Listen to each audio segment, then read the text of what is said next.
this market update. I know there's a lot of things to discuss with all that's been going on here in the US and across the globe. So we're super excited to have Mark join us from Russell Investments.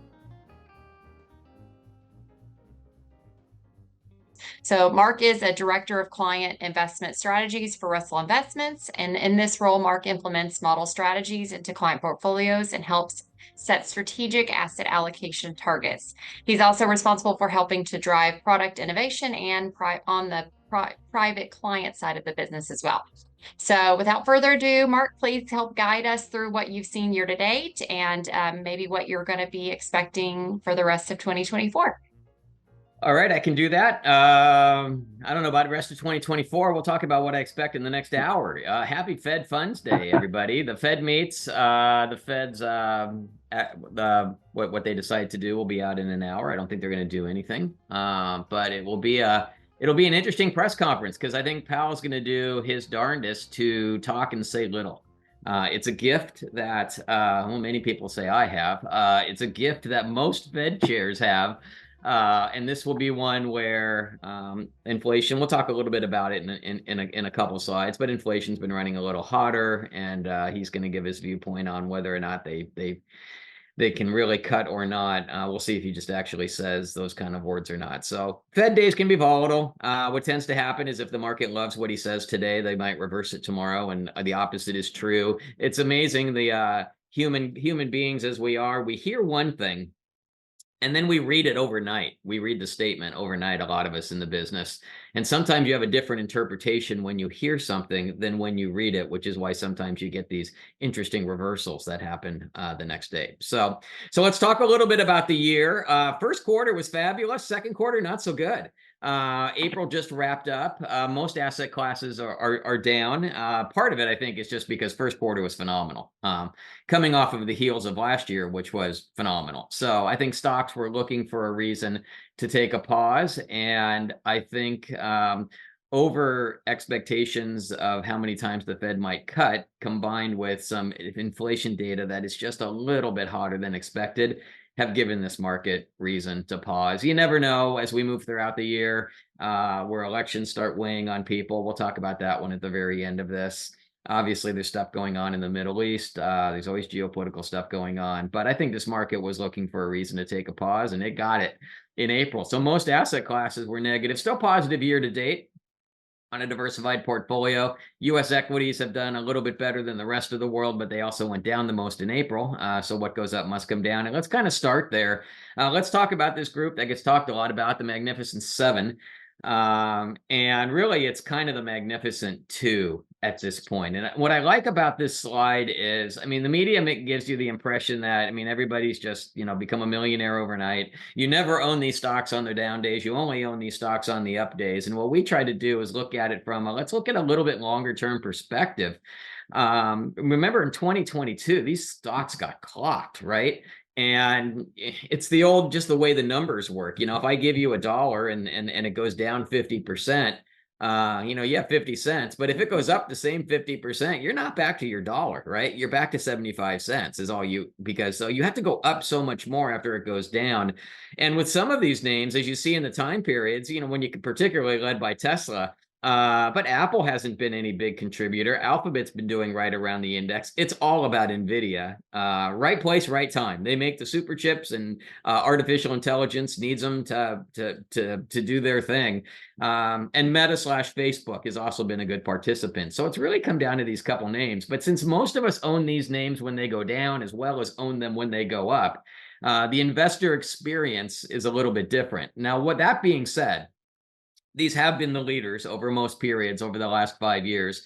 There's kind of the S&P 7 and the S&P 493 to make up the S&P 500. The 7 have been the big drivers over most periods. The 493, not as much. So even though the U.S. market is more expensive than others, there's an awful lot of stocks that are pretty, what we would call fairly valued in the U.S. But if you keep hearing about these names, again, it's more now the Magnificent Two. We're never going to have, all of our money just in a handful of names because we know what they can do on the down days. But this just kind of gives you a little bit different view of if you include the down days, hasn't been quite as dominant as it sounds like. I also want to talk about, there's a European version of this called the granolas, a phrase that you probably haven't heard nearly as much. The reason they're called this is if you kind of arrange them in the right order, and if you take the first letter of each stock and kind of ignore the fact that there's no O, you kind of come up with granolas. But it's kind of like, the BRICS thing that started in emerging markets, a number of years ago. The only reason there was Russia made that list, their economy is very small. The only reason they made the list is BRICS sounded a lot better than BICS. They just needed an R. So here they didn't even pretend that there was an O, but you kind of get my point. But what you see here is this is a handful of names as well that haven't done quite as well as the Magnificent Seven. Nothing in the world has, but still beating the S&P, which is a very hard benchmark to beat right now because we've done better than the rest of the world as of late. What you also see here is this is a more diversified basket. The seven in the States is largely technology companies, and you can argue whether they're consumer companies or technology, but I mean, they're all kind of benefiting from being massive users or creators of technology. In Europe, you get a little bit more diversification. You get much more healthcare.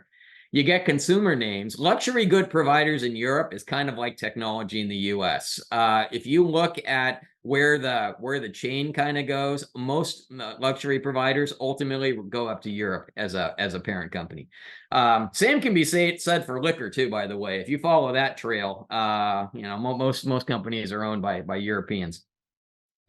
Companies. So, but you get some consumer, you get a little bit of tech, you get much more healthcare. So you kind of get a diversified basket. So you might be going, so what are you talking about this for? Well, when we roll up into our portfolios, we have about 2/3 of our money in the US and about 1/3 of our money outside of the US. We're comfortable with that. The US is about 2/3 of the world stock market at this point, by the way, which is kind of incredible. We're 4% of the world's population, and we're about 20% of the world's economy, and yet we're 2/3 of the market, mainly because we've been the leading economy in the world for about 150 years, and we've kind of earned it. But there are good stocks everywhere, and we like to highlight that. That's why we have some of our portfolio outside the U.S. So the Mag 7 and the granolas are kind of two things to think about. And then there's some emerging markets along the way as well, but we just focused in on these two markets. All right, let's talk a little bit about the Fed. Again, the Fed will report what they're going to do with their interest rates. They're not going to do a thing today with interest rates. They're not going to raise them. They're not going to lower them. That will not be the news story. The news story will be what Powell talks about as it relates to future cuts. To kind of go back a little bit, remember in fourth quarter, Powell said they were planning on cutting interest rates 3 times in 2025, of course, with the caveat of, it's from where they were sitting with what they knew back then. For some reason, the market heard 7. Don't really understand what got lost in translation there. I don't think the Fed was ever going to do 7. And so we had this big rally because when interest rates are going down or anticipated to go down, the prices of your bonds moves up. It's always the opposite relationship. Well, we've kind of come to the reality. Number one, when the Fed said 3, they probably meant 3. And now we're probably more in the camp of 1 or 2. And again, why is the reason for this? Because the inflation numbers that they look at are still running just a little bit hotter than they would like. Down dramatically over the last year or two, but not down enough for them to probably cut interest rates. So now every 6 weeks, we kind of go through this dance with the Fed. I'm not sure the Fed's pattern. I don't think they'll raise again. I don't think they're going to raise. They could raise cut rates in July. I don't think so, but they will get 2 more data sets between the meeting that they have in June and the meeting that they have in July. I think they'll take advantage of that. And so I don't think they'll do anything in June. They might do something in July. Otherwise, I think September's on the table. I don't know if they'll act in the meeting right before the election. They probably would like to avoid that one, and then maybe do a cut in December. But again, nobody asks me. The Fed often gets accused of being political, which is why they try to avoid doing anything the meeting before the election. I don't think Jay Powell is politically motivated. Number one, he's a really wealthy guy. He's probably ready to be done. Being a Fed chairman during a global pandemic is probably not what he signed up for. It's been an exhausting road for him on this one. He probably wishes somebody would fire him at some point, Also, everything that he has said or ever thought will be released in the minutes, either while he's in office or after the fact. So all those conversations are documented. So I don't think he's political, but I also don't think he's an idiot. I don't think he wants to walk into that. So again, I think he'll avoid the meeting before the election, but he very well might cut interest rates in September or December. What does this all mean? Well, as I said earlier, the key relationship to remember is that when interest rates go down, the value of your bonds moves up.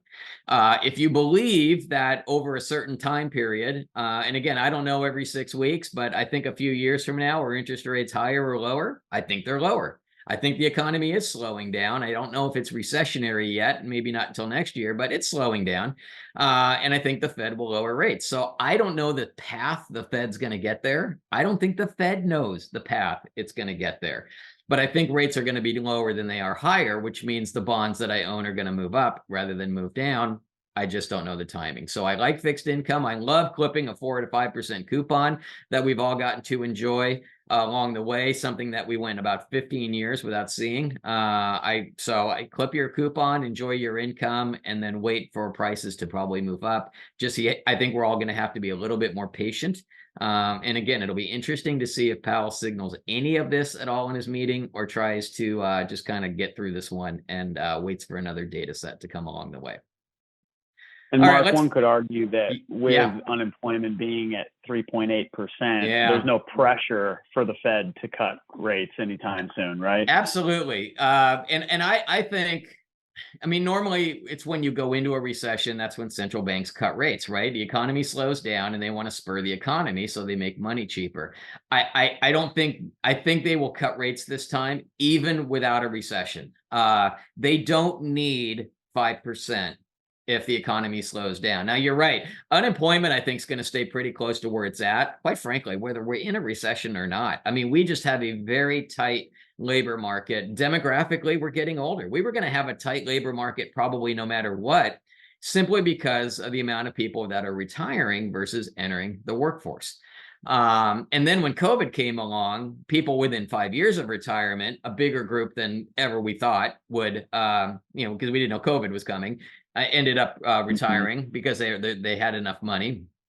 Also, people that are sick and they can't work because of long COVID symptoms, and people that unfortunately passed away. So the labor market might stay relatively tight, but if inflation comes down, the Fed doesn't need a 5% short-term federal funds rate. They could lower interest rates even without a recession, even if the economy is just slowing. That's the scenario we all root for, rather than the economy all of a sudden. And recession just means the economy stops growing or contracts, goes negative for 2 quarters or so. That's kind of the easiest. And that would be our quote unquote soft landing. That would be the soft landing. Right? Yeah, that would be that. So, which is looking quite likely.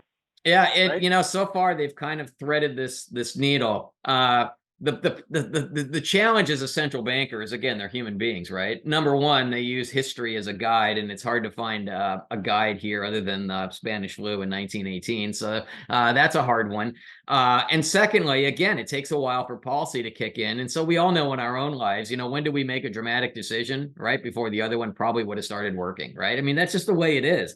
So Powell is trying to resist that, right? He's trying to have policy decisions, not knowing, of course, what is going to be the path of inflation. But I think inflation, the intersection of inflation and unemployment, are the two things that they are responsible for. Unemployment is going to stay relatively low no matter what.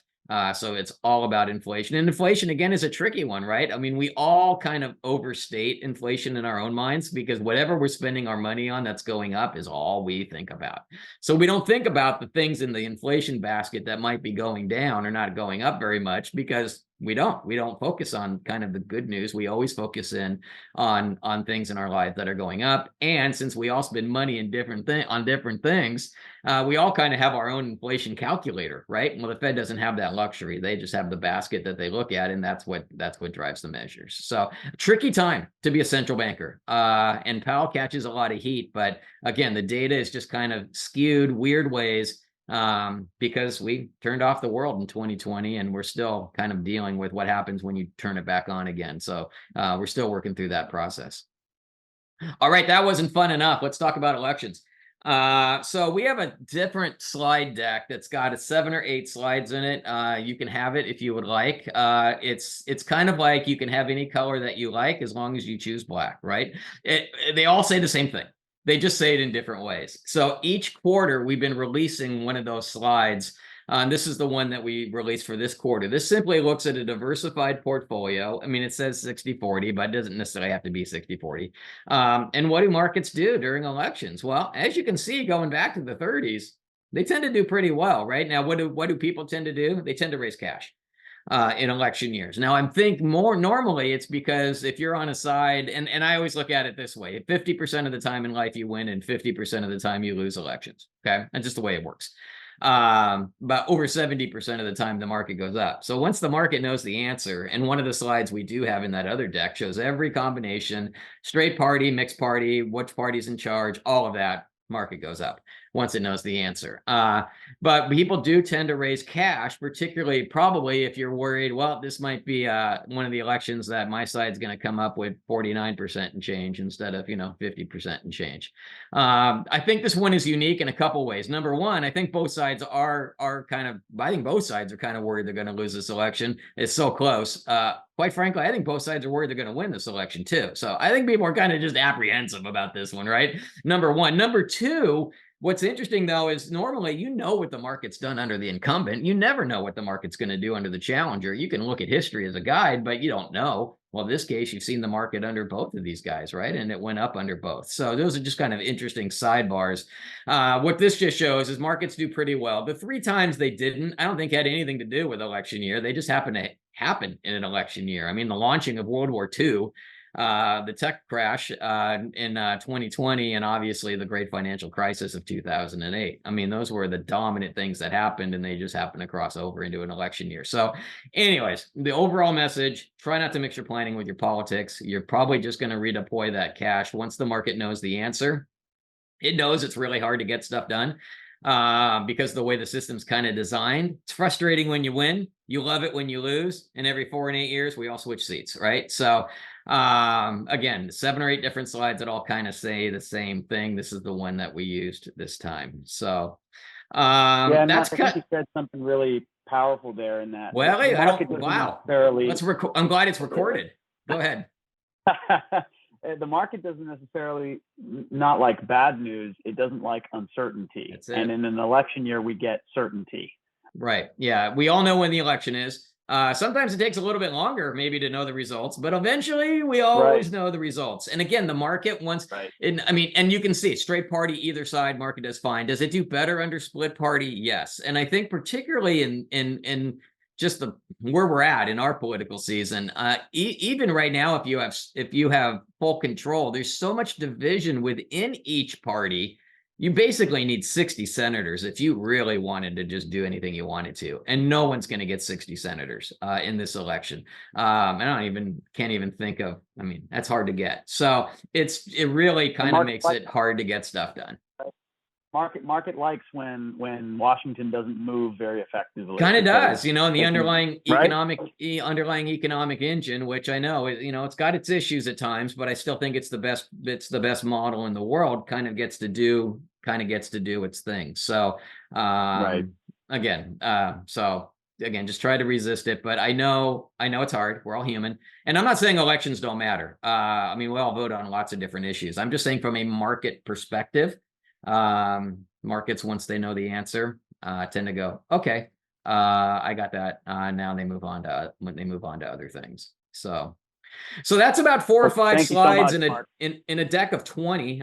So be thankful, everyone. Otherwise, this will be a 3-hour recording. But they're kind of the ones I've been looking at the most. Again, expect some choppiness today, whether it's up or down when the Fed comes out. But again, put the 2 days together. We do get a jobs number on Friday. That's probably just as important to get a read on the labor market. We think it's cooling down a little bit. If you look at the rate at which people are quitting or the amount of job openings there are, the quit rate is dropping, so people aren't quite as comfortable of getting another job. Maybe the openings are dropping, so maybe companies are going, yeah, I think I'm going to wait and see if we slow down. There's some information outside of the actual number that shows that maybe we're slowing down a little bit. And quite frankly, the Fed would like that. And, Powell can't come out and say that. I mean, we all like people to get jobs. Trust me, I got 3 kids in their 20s. I like people getting jobs.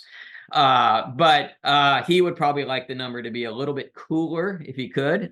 So we'll see. We'll get a read on that on Friday. So a really kind of important week here over the next few days, which is either going to make me look smart when you watch this recording or make me look like an idiot, depending on how this all plays out. But that's the way we see it heading into the data. Thanks so much, Mark. Appreciate your time. I know you have to hop to your next call. I am going to finish up everyone with one final slide that we'll touch on. Mark, appreciate your time. Thank you. My pleasure. And if you go to the one I think of, everyone's going, man, at least they haven't talked about taxes or religion. So let's see. Where you going, Roman? You going to taxes? Who knows? Who knows, man? All right. I might surprise you. There you go. All right. Be well, everyone. Thanks. Thanks, Mark. Appreciate you. Thank you, Mark. We are going to briefly touch on taxes as we wrap up here. The current tax law, the Tax Cuts and Jobs Act, is sunsetting next year, December 31st, 2025. And here is just a quick summary of how those taxes are going to change. Essentially, the impact is, for the most part, taxes are going up when the Tax Cuts and Jobs Act sunsets. So there's some great opportunity to do tax planning between now and the end of next year.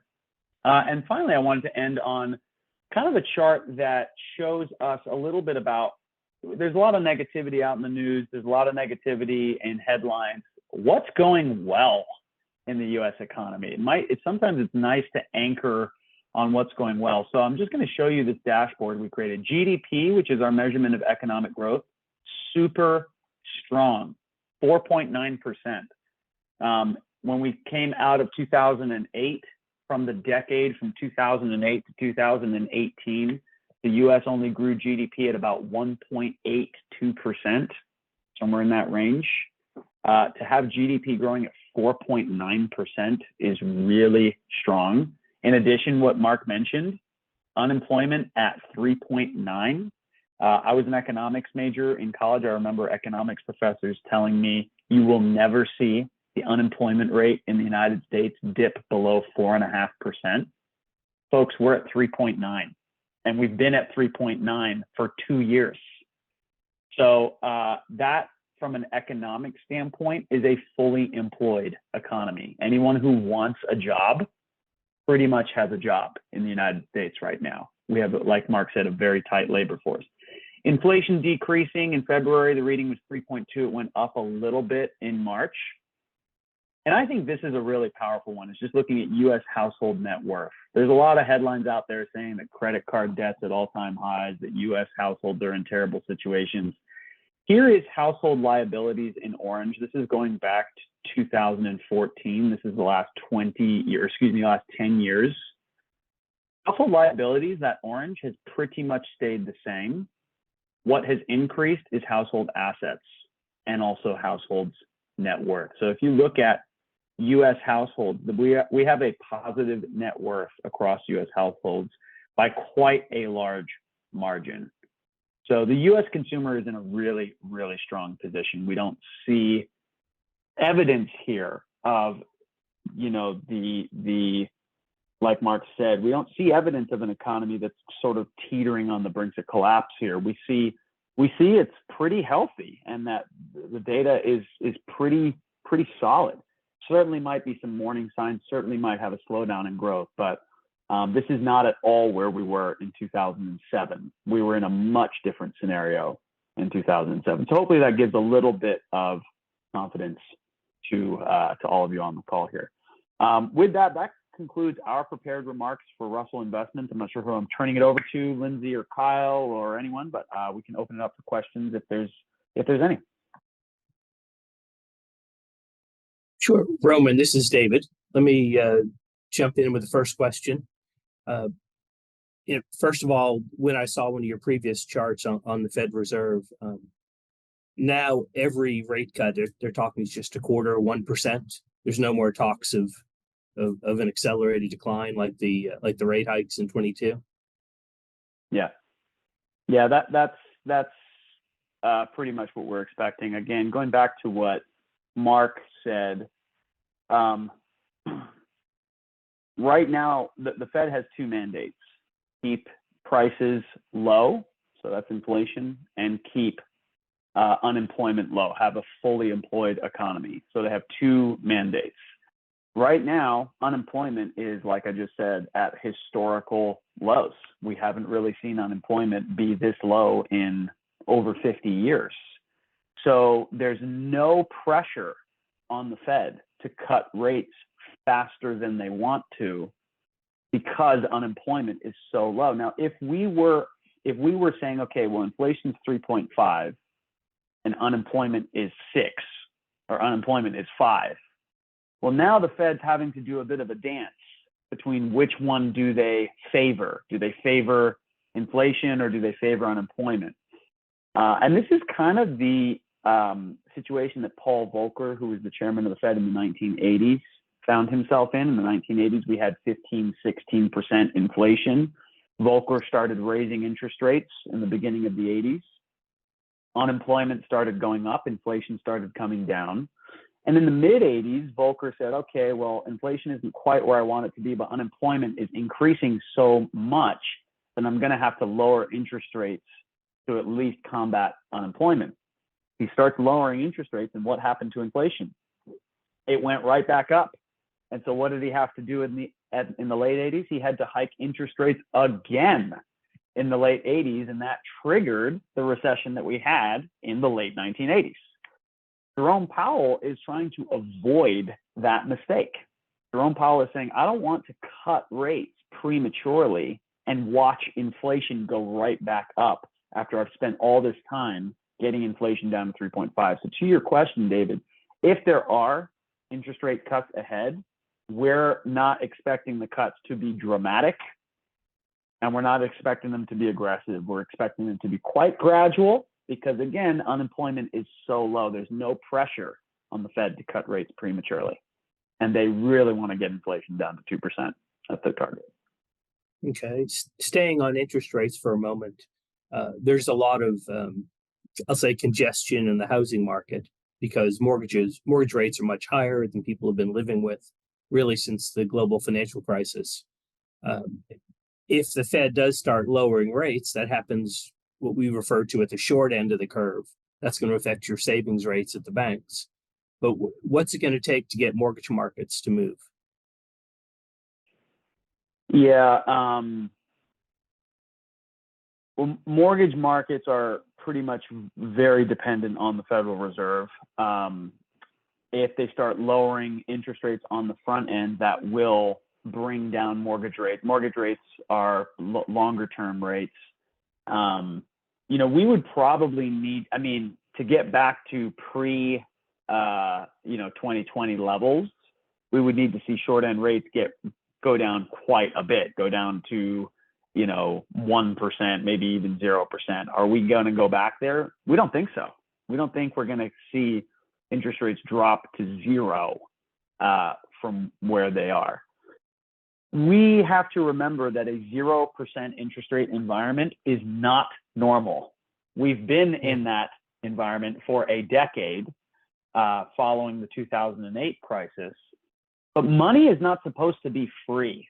Borrowing money with no interest is an artificial creation that the Fed created for the last decade, and I think it's distorted markets for a little while here. So we don't know if we're going to be moving back towards a 0% interest rate environment. I think if we do go down, we're probably going to see short-term interest rates hover around where they normally have been historically, which is about 3%, 2.5% on the short end. So mortgage rates will come down a little bit from that place, but I don't think the only thing that would cause the Federal Reserve to cut rates to 0 is if we have some sort of economic crash or economic collapse, like a 2008 or like a 2020 where we shut off the world type thing. In lieu of that, where we just see maybe a slowing down of the economy, the Fed will gradually cut rates, but probably not drop them down to 0. So what we think mortgages are probably, we're not going to see this surge or pickup of demand overnight that's going to happen with a dramatic interest rate cut. It's probably going to be, you know, they're really trying to slow down the housing market, to be honest with you, because the housing costs is 30 to 40% of the CPI calculation. So as housing goes, so goes inflation. So, so really, that's one of their primary ways of controlling the inflation number is by getting housing costs down, and you do that by increasing the cost of mortgages. So, so yeah, I think I don't know exactly to your question, David, like what number on the short end is going to pick up housing demand significantly, but I don't think we're going back to 0% interest rate environments anytime soon. Okay, it just seems like, you know, the drop from 5.25 to 4.5 is not going to affect the 10-year note as, you know, significantly enough to lower those mortgage rates. But since we are down here in Houston, there's one more question. With a potential soft landing, or, you know, just the slowing effect of rates where they are, any thoughts on energy prices? Are we, I mean, all the energy companies have had a pretty good last 12, 15 months. Do we expect that to continue? Well, you know, that energy is a very big, complicated market, but at a very high level, when energy prices go up, which they have, you have kind of I don't want to say a permanent, but kind of a structural level of inflation in the economy, primarily because oil touches every good or service multiple times throughout the supply chain. And so if you have an elevated cost of oil, guess what? You have inflation structurally in your entire economy. So if you want to start removing and reducing inflation, one of the easiest ways to do that is to lower the cost of oil. How do you do that? Start drilling. That's how you would do that. Now, we have slowed down drilling in the United States, and we are importing oil into the country. And so long as we're importing oil into the country, the cost of oil is going to remain elevated.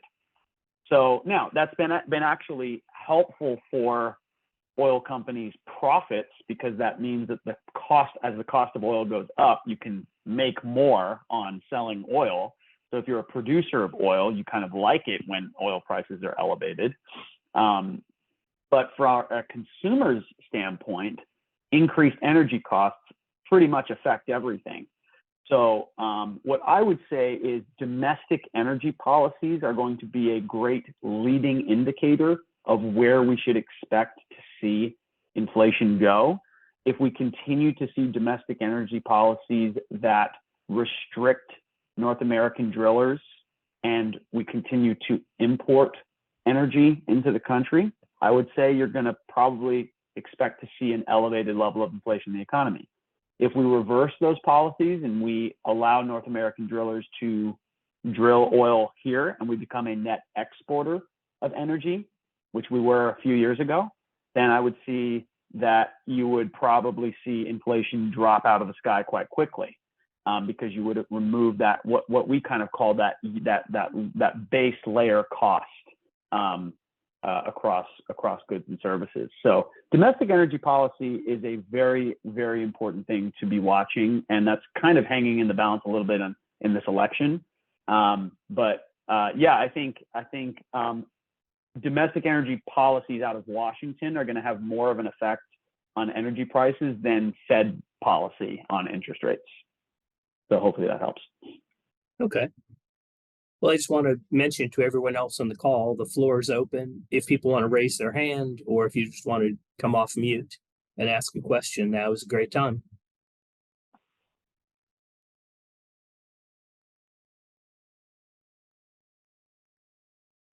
I have a quick question.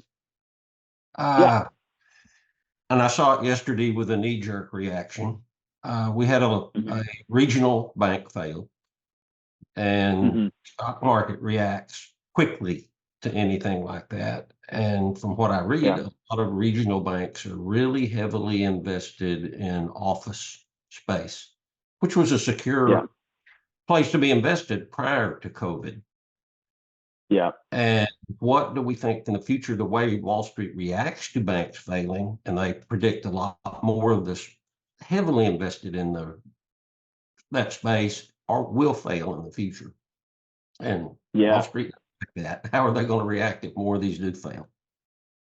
Yeah, well, Wall Street's reaction needs to be viewed through a certain prism. Wall Street is mostly banks, Morgan Stanley, Goldman Sachs, JP Morgan. These are all banks. So these big banks, when a regional bank fails, they get to buy those banks at pennies on the dollar and assume their loans onto their balance sheet. So big banks actually like it when regional banks start failing because it allows them to buy up assets at pennies on the dollar.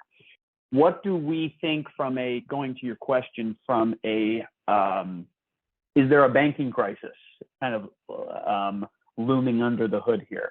I think there is a lot of differences between what's happening right now versus what happened in 2007, 2008. Let me point out those differences really quickly. Number one, how many banks are in the FDIC insured network? Most people don't know the answer to this. This is 4,000 banks are in the FDIC insured network. 4,000. Now, if we look at the Bank of Canada, or excuse me, the country of Canada, Canada only has about 40 banks total in the entire country. We have 4,000 in the FDIC insured network in the United States. Now, in 2007, the FDIC created in 1984 something called the FDIC problem bank list, which is they looked at banks in their network and analyzed which bank is kind of probably going to come under duress here, and based on their loans and their balance sheet and things like that. In 2007, out of 4,000 banks, we had about 800 banks that were on the problem list.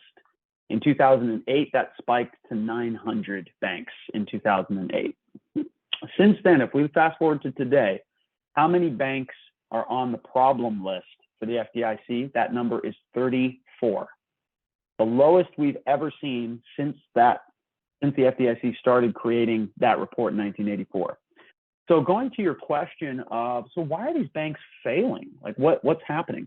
Well, first of all, we've only seen about 6 or so banks fail since 2020 out of a network of 4,000. So we don't see a systemic event here, the way that it was happening in 2007, where you had 700, 800, 900 banks on the list that were coming under problems. We've got very isolated incidents here of what we call idiosyncratic, not necessarily systemic. To your point about commercial real estate, like offices and things like that, that is certainly an area to watch. I think a lot of banks are probably a little overexposed to commercial real estate, which is no longer as profitable as it was pre-COVID, as everyone's got this hybrid remote type of situation, which looks like it's going to be kind of a permanent type of change to our society. But what I think is important to note here is that in 2007, what we experienced was banks failing because of solvency issues, meaning they were giving loans to people who had no chance of repaying those loans. So we call that, the famous acronym was called the NINJA loan: no income, no job, no assets. That was an actual loan that was sent out the door in 2007. If you had no income, you had no job, and you had no assets, you could still get a loan from a bank. Those NINJA loans are not happening anymore. In 2009, all regulations came into place, and now banks' lending practices have become a lot more strict. So if we fast forward to today, if we look at the loans on balance sheets for banks, they're actually very high quality loans. They are being lent out to borrowers who have a reasonable chance of repaying those loans. So why are banks failing? Well, when we look at banks, how do they manage their assets? When they get money in the door that that from savers, they have to pay a cost of deposit on that, and then they go and they lend that out at longer term rates. And there's usually a capital reserve that they have to keep in cash to fulfill regulation requirements. What do they do with that cash? Do they just keep it in straight cash? No, they actually invest it. And what are they invested in? Bonds. And what happened to bonds 2 years ago?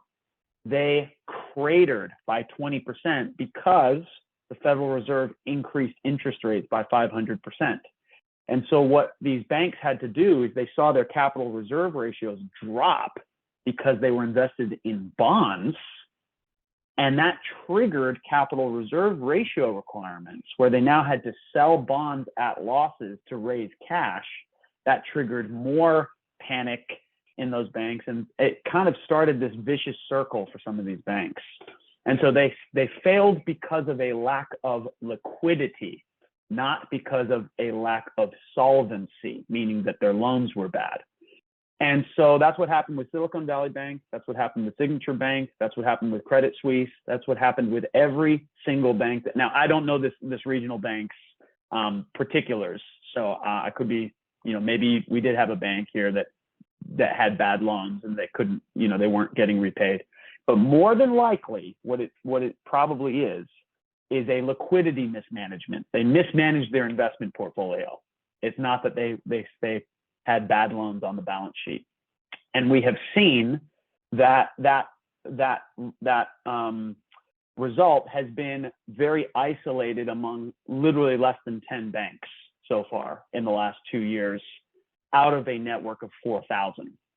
So hopefully that gives you maybe a little bit more context around, we certainly might see more banks fail.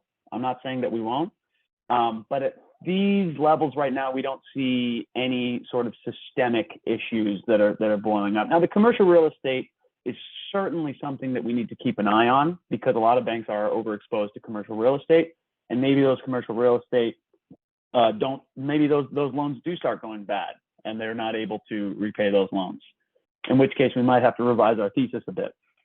But so far, we don't see a systemic issue in the banking sector. Hopefully that gave you a little bit more context around that. And I've got about another minute or so, and then I've got to hop, just FYI. But any other questions, I'm happy to take. Well, Roman, in your last minute, let me try to wrap things up. Certainly, if anyone wanted to raise their hands and jump in, we'll try to squeeze in one more question. But otherwise, just want to thank you and your partner as experts coming to us from Russell Investments. Appreciate your insight, the continued quality management that you provide for client accounts. And we look forward to continuing having these types of forums so all of our clients will stay informed. I do want to have a couple housekeeping issues for folks out there. Mark your calendars. June 18th is our next client appreciation event. We've got a shred day going on. Security is a big thing nowadays, as well as cleaning out your house from the old paper documents. We'll be able to shred, old paper, as well as if you've got old hard drives or things that you wanted to get rid of securely, we can be there to help. Also, this month you should be getting a notice from our back office. Securities America is increasing their efficiency. They're becoming Osaic. Osaic doesn't mean anything as a word, but this consolidation does allow them to become more efficient. It should allow us to be able to serve you a little bit better. And the important thing to note is that Precept does not change. So the folks you see here on the call, we're still going to be here available for you when you call in, when you have needs. That part doesn't change. So, and I do appreciate you guys, everybody being out here on the call, and let us know if we can be of any help.